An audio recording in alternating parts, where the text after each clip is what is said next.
Jordan, and we're therapists at Aquacare Physical Therapy.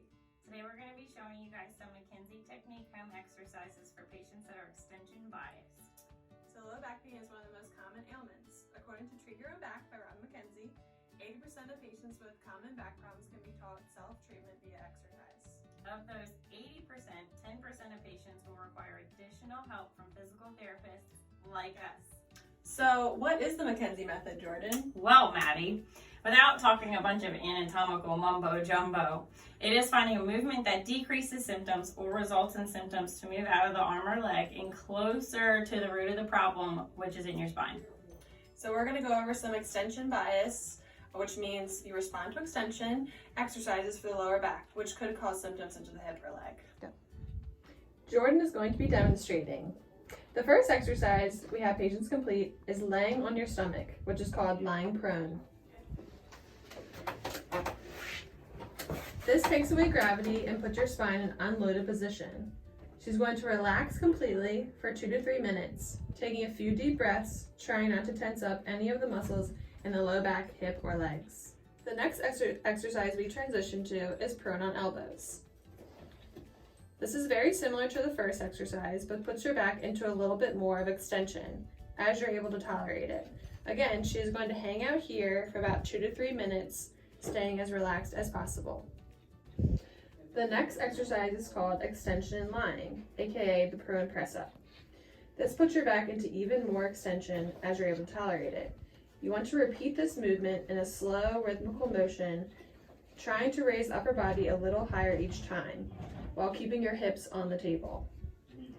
If you are able to get your arms straight, allow your back to sag down for a few seconds at the top before returning to neutral. You want to repeat this 10 times for 2 to 3 sets per day.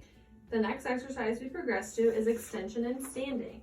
This puts your back in a loaded position and should be performed regularly when you're able to tolerate this movement for treatment and prevention.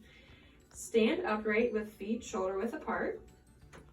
You want your butt to be pressed against a counter or a kitchen table or something that won't move from behind you. Place your hands on your hips and bend backwards at the waist as far as you can. Keep your knees straight. Repeat movement in smooth rhythmical motion. Don't hold and avoid tensing up. Your neck is neutral and should never go forwards. Repeat 10 times every 1 to 2 hours or after you do a painful movement or bend forward. This is what not to do. Maddie's going to demonstrate some stretches that you can do at home as well. The first stretch we're going to do is a supine hamstring stretch. You want to make sure that you maintain a neutral spine and not bend forwards into what we call flexion, as this motion can reproduce your symptoms. When you pull your leg up, you should feel a stretch in the back of your leg and sometimes even into your calf. You can do this stretch at home using a belt, towel, or a dog leash. You want to hold this stretch for 10 seconds and repeat it 5 to 10 times as directed by your therapist. The next stretch is the supine piriformis push-away stretch. With this stretch, you want to place the ball at your knee and push outward. You should feel a stretch in your glute and in your hip. This is different than the normal piriformis stretch, which promotes flexion, which we don't want. You're exercising correctly and in the right direction if 1. Pain centralizes, aka moves from your leg or buttock toward the middle of your back. Side note, slight increase in pain in the middle of your back is normal.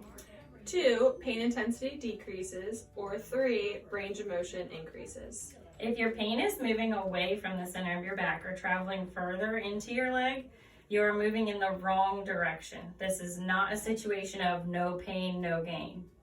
If any of these motions increase pain or cause the pain to travel further into your leg, stop and contact your physical therapist. Or Your favorite therapist at Aquacare Physical Therapy.